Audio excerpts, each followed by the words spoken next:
본문의 말씀을 통해서 성령 충만은 가정에서부터라는 제목으로 말씀을 함께 나누겠습니다. 중3 때 고입 입시를 보았습니다. 당시 고등학교는 지원제였기 때문에 지원한 학교의 경쟁률이 높으면 고등학교에 떨어지는 학생들도 있었습니다. 저도 그 중에 하나였습니다. 지난번에도 말씀을 드린 것 같습니다. 저는 원하는 고등학교에 상향 지원했다가 떨어졌지요. 이러다가 고등학교도 졸업 못하는 것은 아닐까라는 생각에 충격에 빠졌고 또 마음속에 걱정과 근심, 미래에 대한 불안감이 가득했습니다. 탈락 소식을 듣고 집 문 밖을 나서는데 하늘이 노랗게 보였습니다. 어린 나이에 정말 슬픔에 깊게 빠져서 그런지 하늘은 맑았는데 제 눈에만큼은 노랗게 보였습니다. 그때 드는 생각이 어른들이 힘들고 어려울 때 하늘이 노랗게 보인다는 말이 바로 이런 경우를 두고 하는 말이었구나라는 것을 그때 처음 체험을 통해서 깨달았습니다. 마음의 걱정과 근심이 가득하다 보니까 남들은 맑은 하늘을 보는데 저는 노란 하늘로 보았습니다. 마음이 무엇으로 가득하냐에 따라서 세상은 다르게 보입니다. 걱정과 근심으로 충만하면 하늘은 노랗게 보이고 또 기쁨으로 충만해 있으면 노란 하늘도 파랗게 보입니다. 작년 2월 24일 주일에 이런 칼럼 제목으로 칼럼을 썼습니다. 환경 탓 아니 마음 탓. 아마 칼럼을 읽어보셨겠지만 그 일부를 발췌해서 다시 한번 읽어드리겠습니다. 항상 낭만과 여유와 기쁨을 줄 것 같은 이 아름다운 바다 풍경도 내 마음 상태에 따라서 다르게 느껴진다. 하나님께서 주일 예배에 은혜를 베풀어 주셔서 마음의 기쁨이 충만할 때, 하나님께서 나와 함께 하신다는 강한 확신이 들어 앞날이 희망으로 가득할 때, 그때 해양공원에 나오면 바다의 모든 아름다움은 내 것이 되는 것 같다.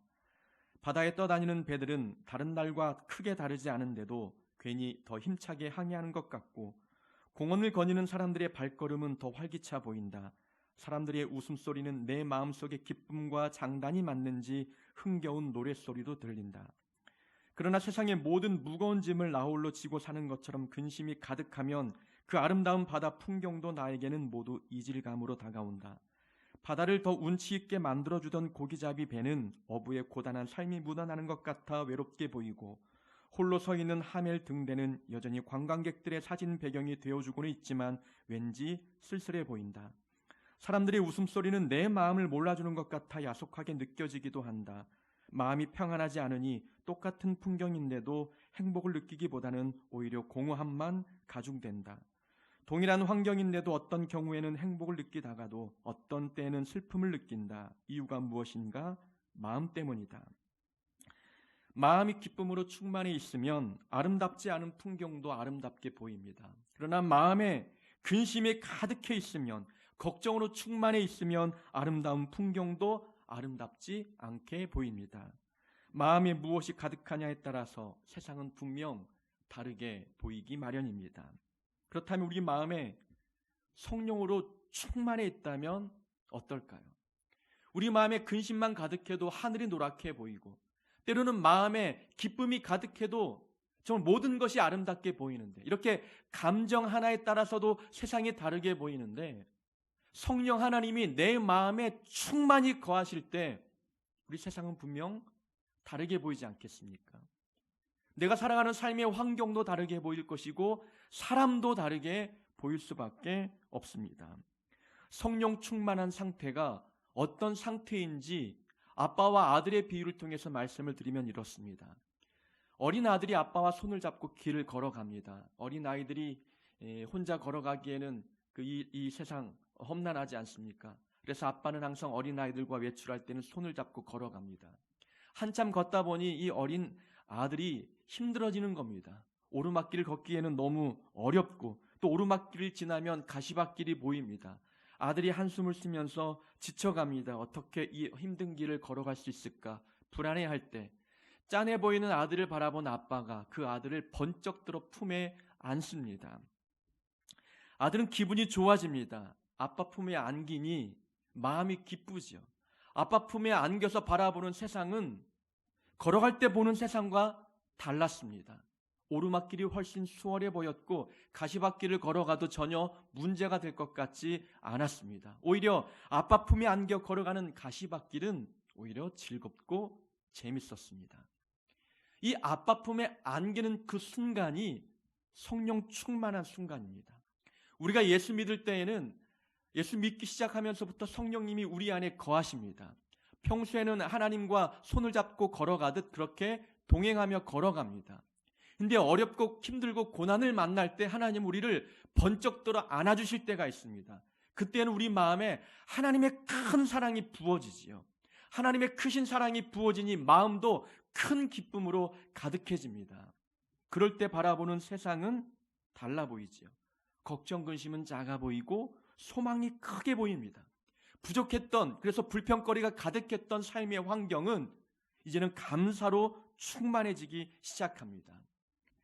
회색빛 안경을 벗어버린 것처럼 세상은 투명해 보이고 맑아 보입니다.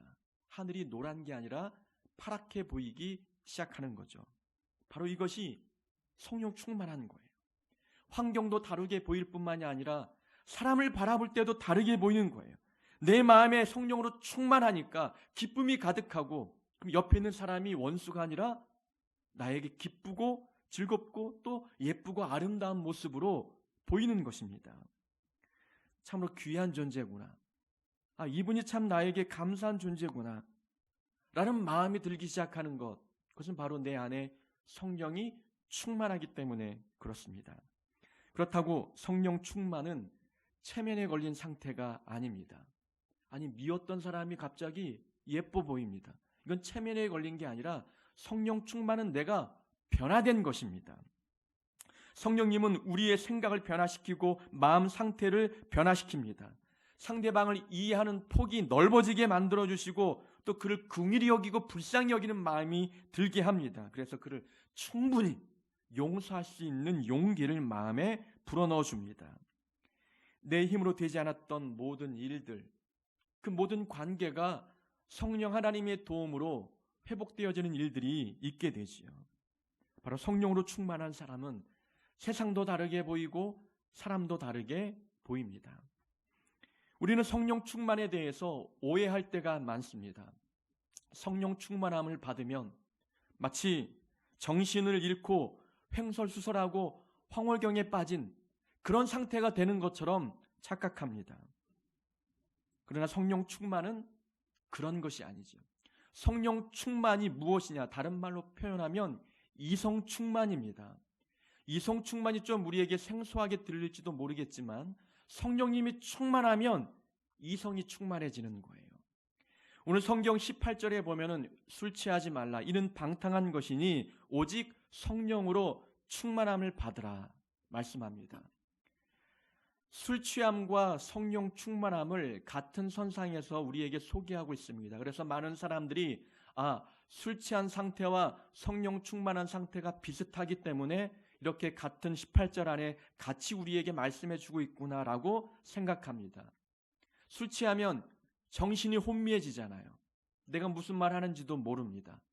몸을 가누기도 어려워집니다. 흐느적거리죠.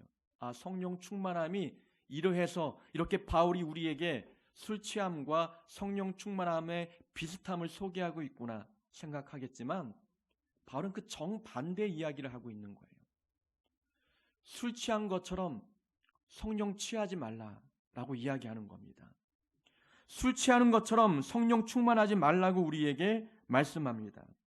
성령 충만함이 술에 취한 것처럼 정신이 혼미해지고 난잡하고 혼란스러운 상태가 되는 것으로 생각하는데 성령 충만은 결코 그런 것이 아니다라고 말씀합니다. 성령 충만은 이성 충만인 것, 정신이 똑바로 드는 것을 의미하는 겁니다. 정신을 놓고 황홀경에 빠지는 이러한 상태는 이방 종교에서 우상을 섬길 때 보이는 모습이라고 우리에게 말씀합니다. 그 당시 이방 신들을 섬기는 사람들이 우상에게 제사를 드릴 때에 꼭 그들은 난잡하게 우상을 섬겼습니다. 춤과 노래와 음주와 환락이 동반되었습니다. 그들이 섬기는 신과 밀접한 교제를 이루기 위해서 술을 마시면서 제사 행위를 했던 것이지요. 그 제사가 절정에 다다르면 많은 사람들이 황홀경에 빠지기 시작했습니다. 그 모습을 보고 많은 사람들이 디오니소스 신이 우리에게 임하셨다라고 찬양하기 시작했던 것입니다. 이 디오니소스 신은 그리스 신화에 나오는 풍요의 신, 때로는 포도주의 신, 술의 신이라고 일컬었습니다. 평소와는 다른 행동을 이 제사 드릴 때 사람들이 보이니 술의 신이 임했다라고 그들은 찬양하기 시작했다는 것이지요. 바울이 그러한 모습을 염두에 두고 우리에게 말씀하는 겁니다. 술 취함은 방탕한 것이다.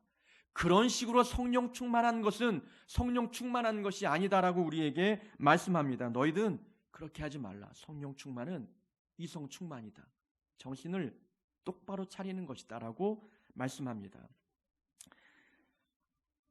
성령 충만한 사람이 하늘을 바라볼 때 파란 하늘이 노랗게 보인다. 그럼 이게 성령 충만이겠습니까? 근심이 가득하고 걱정이 가득한 거 아니겠어요? 성령 충만하면 하늘이 파랗게 보이는 거예요. 맨정신의 충만이 이루어지는 것입니다. 삶을 대할 때 성령 충만한 사람이 삶이 게을러지겠습니까? 아니면 부지런해지겠습니까? 성령 충만함은 삶이 부지런해집니다. 이렇게 살면 안 되겠구나 깨닫는 거죠. 정신 차리는 그 상태가 바로 성령 충만한 거예요. 하나님이 원하는 삶은 이런 삶이 아니었구나. 내가 이렇게 시간을 낭비하고 세월을 낭비할 수는 없겠구나. 정신을 똑바로 차리고 또렷해지고 그래서 자기 삶에 충실하게 살아가는 그 이성의 충만이 바로 성령 충만의 모습입니다. 정신줄 놓았을 때에는 모든 것이 부정적으로 보였습니다. 그러나 성령 충만하고 눈을 똑바로 뜨고 내 삶을 집중해 보니까 모든 삶이 기쁨이었고 감사였음을 깨닫습니다. 이게 바로 성령 충만 곧 이성 충만입니다. 19절에 보면은 성령 충만이 이성 충만임을 말씀해 주고 있는 증거가 나옵니다. 19절에 보면 시와 찬송과 신령한 노래들로 서로 화답하며 너희의 마음으로 주께 노래하며 찬송하며. 이 구절에서 중요한 단어가 나옵니다. 너희의 마음으로 주께 노래하며 찬송하며. 마음으로 노래하며 찬송하라는 겁니다. 우리가 하나님 앞에 찬양할 때 마음으로, 하나님 앞에 예배 드릴 때 마음으로 드리라는 거예요. 이건 마음으로 드리라는 것은 마음이 집중하라는 겁니다. 하나님께 마음을 집중시키고 찬양할 때 집중시키라는 거예요. 이 집중은 이성의 영역입니다. 마음을 다해 찬양하고 하나님을 예배한다는 것, 그것은 이성적으로 깨어있으라는 거예요. 다른 생각하며 혼미한 상태에서 예배드리지 말고 하나님께 마음을 다해 정신 차려 집중하라는 것을 우리에게 말씀해 주고 있습니다. 우리가 찬양할 때 그래서 가사에 집중해야 합니다. 찬양과 일반 가요, 세상의 가요의 다른 점이 무엇이겠습니까? 똑같은 멜로디, 그리고 비슷한 멜로디와 똑같은 악기들을 사용하는데 가요와 찬양의 다른 점은 가사에 있다는 것이지요. 그러니까 우리가 찬양할 때는 가사에 집중하며 불러야 되는 거예요. 멜로디에 심취해서 부르는 것이 아니라 가사에 집중해야 되는 겁니다. 젊은 사람들이 찬송가를 싫어하고 복음성가를 좋아하는 이유는 복음성가의 멜로디가 조금 더 세련되기 때문에 그래요. 그러나 찬양은 멜로디가 중요한 게 아니라 가사가 중요한 거예요. 그래서 찬송가를 좋아하는 사람들은 가사가 은혜롭기 때문에 그런 겁니다. 찬송가는 멜로디가 조금 구세대적이잖아요. 클래식한 모습들이 있습니다. 그래서 찬송가를 부르면 뭔가 감동이 없는 것 같아요. 마음으로 드리지 않았기 때문에 그래요. 마음을 집중하여 가사에 집중하다 보면 그 찬송가의 가사가 얼마나 은혜로운지, 그리고 그 가사를 직접 쓴 사람이 얼마나 깊은 영적인 깨달음을 통해서 가사를 지었는지 알게 됩니다. 어떻게 이런 가사를 쓸 수 있을까 싶을 때가 많다는 것이지요. 하나님 앞에 예배 드릴 때에도 마음이 하나님께 집중해야 돼요. 정신을 똑바로 차려야 된다는 것입니다. 말씀을 들을 때에 그 말씀을 거울 삼아서 내 삶의 구석구석 들여다봐야 되는 거예요. 내 마음 상태가 어떠한지 말씀의 거울을 통해서 낱낱이 내 마음 상태를 파헤쳐 봐야 된다는 것입니다. 우리 여성분들 화장할 때 거울을 들여다보잖아요. 여성분들이 제일 집중할 때가 눈썹을 그릴 때인 것 같아요. 왼쪽과 오른쪽 균형을 맞춰야 되잖아요. 남자가 볼 때는 왼쪽과 오른쪽 별로 틀린 게 없는 것 같은데 여자들이 볼 때는 뭔가 다르다는 거예요. 우리 딸도 엄마의 눈썹을 볼 때 조금 잘못됐다는 걸 짚어낼 때가 있어요. 제가 볼 때는 늘 똑같은데 다를 때가 있다는 거죠. 그만큼 집중해서 눈썹을 그리는, 그래서 거울을 집중해서 보는 것처럼 하나님의 말씀은 거울이잖아요. 말씀을 들을 때 그 말씀에 집중하고 말씀에 집중하다 보면 내 삶이 드러나는 겁니다. 내 마음 상태가 보이는 거예요. 그러면 안 되겠구나. 이렇게 살면 안 되겠구나. 내 마음 상태를 바꿔야 되겠구나. 라고 하는 깨달음들이 오게 되는 거예요. 이것이 집중하는 겁니다. 그러니까 성령 충만함은 이성 충만이에요. 맨정신의 충만, 정신 똑바로 차리는 그 충만이라는 것을 우리가 깨닫게 됩니다. 22절부터 마지막 우리가 봉독했던 33절까지 내용은 아내와 남편의 관계를 이야기하고 있습니다. 자, 우리가 이 함께 읽었던 본문의 구조를 보면 술 취하지 말라, 이는 방탕한 것이니 성령 충만함을 받으라 라는 말씀을 한 다음에 그 다음에 아내와 남편의 관계를 이야기하고 있다는 거예요. 그리고 그 다음에는 부모와 자녀의 관계를 이야기하고 있고 그 뒤에는 종과 상전의 관계, 다시 말하면 오늘날로 말하면 직장 상사와 부하 직원과의 관계에 대한 이야기를 하고 있다는 거죠. 이 순서는 무의미한 것이 아닙니다. 일부러 바울이 그런 순서로 지금 우리에게 말씀해 주고 있다는 거예요. 성령 충만함과 아내와 남편 간의 관계에 있어서 매우 밀접한 연관성이 있음을 우리에게 말씀해 주고 있습니다. 다시 말하면 성령 충만하되 그 충만함이 어디에서 드러나야 되느냐? 가정에서 드러나야 된다는 겁니다. 남편과 아내와의 관계에서 그 성령 충만함이 보여야 된다는 겁니다. 부모와 자녀와의 관계에서 성령 충만함이 보여야 되는 거예요. 직장 상사 앞에서 그리고 부하 직원 앞에서 내가 성령 충만하다는 그 모습을 보여주어야 함을 우리에게 말씀합니다. 그래서 오늘 설교 제목이 무엇입니까? 성령 충만함은 가정에서부터라는 거예요.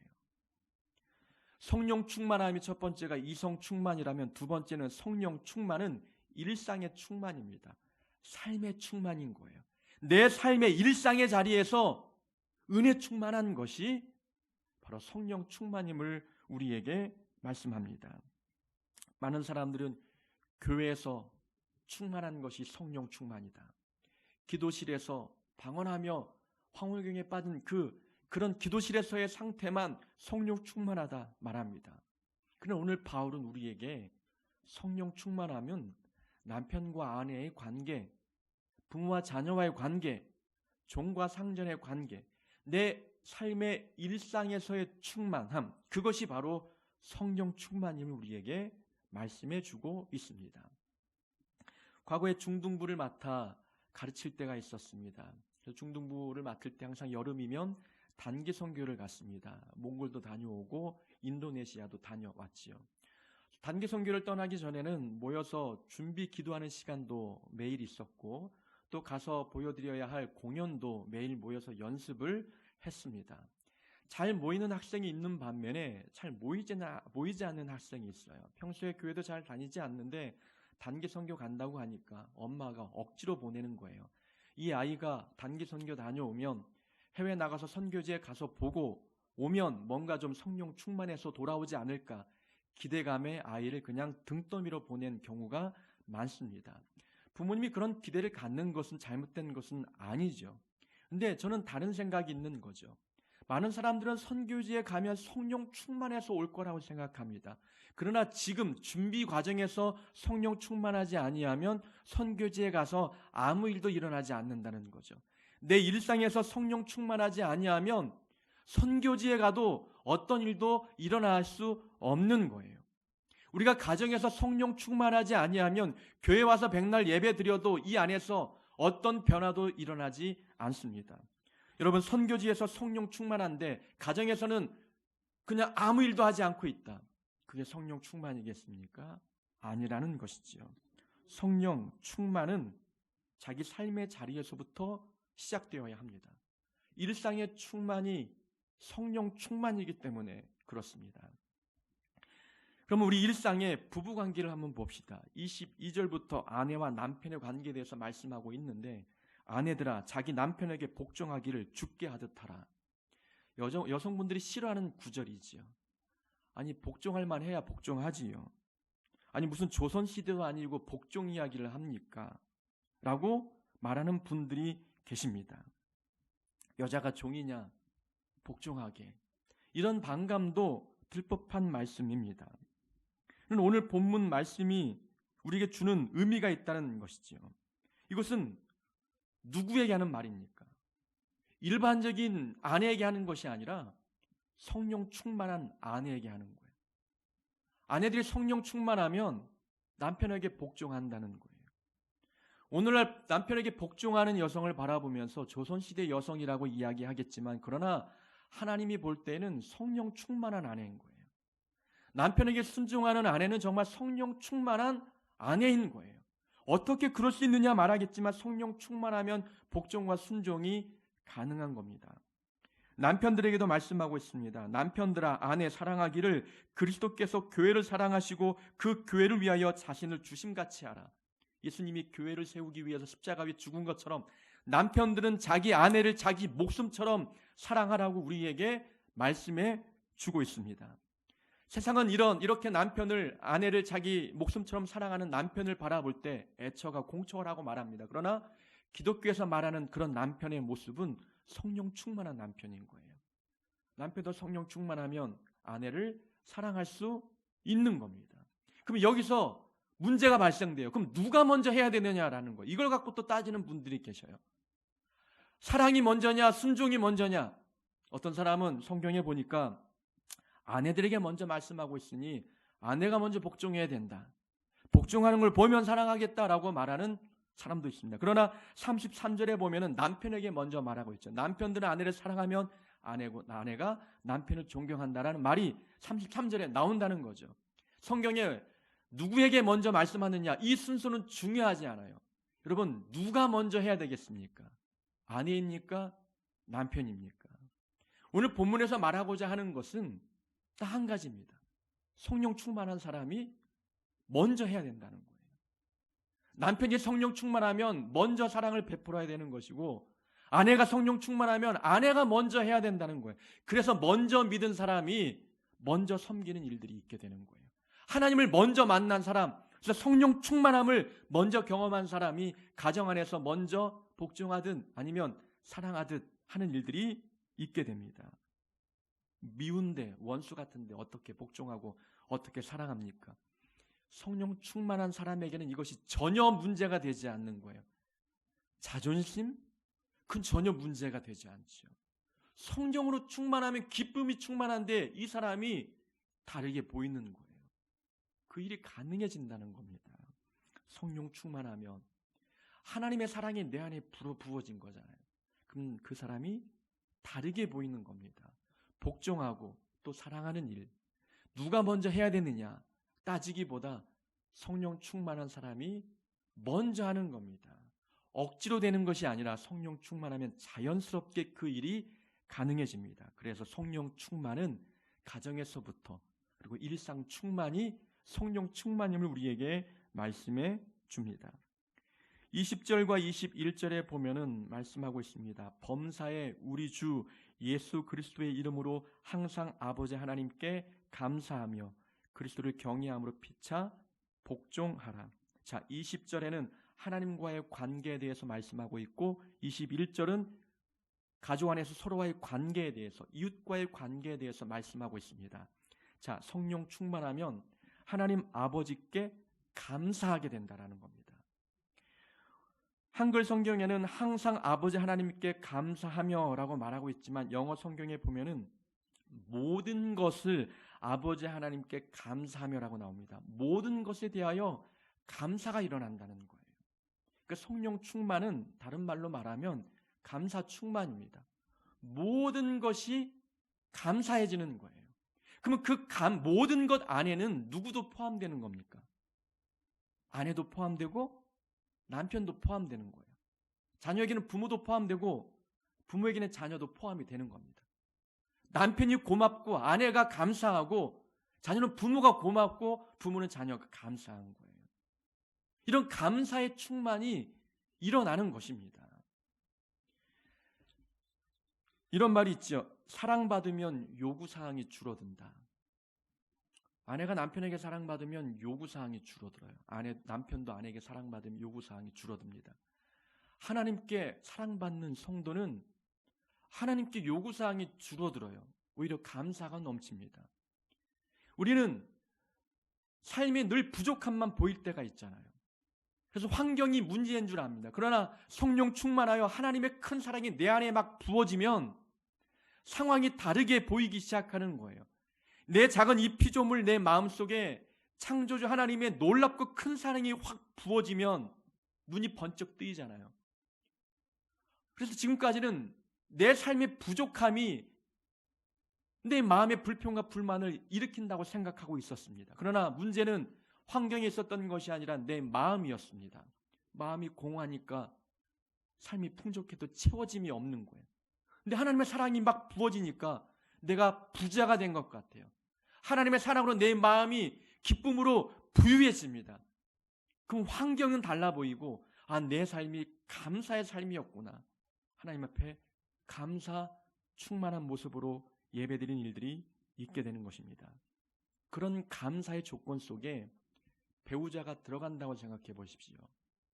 이 사람이 나에게 정말 감사한 사람이었구나 라는 걸 깨닫기 시작하면 아내가 남편에게 복종하고 남편이 아내에게 사랑하는 것, 이것은 그렇게 어려운 일이 아니라는 겁니다. 우리에게는 감사의 대상이 있습니까? 여러분에게는 감사의 대상이 있습니까? 남편, 아내가 감사합니까? 남편은 아내들이 감사하고 아내는 남편이 감사합니까?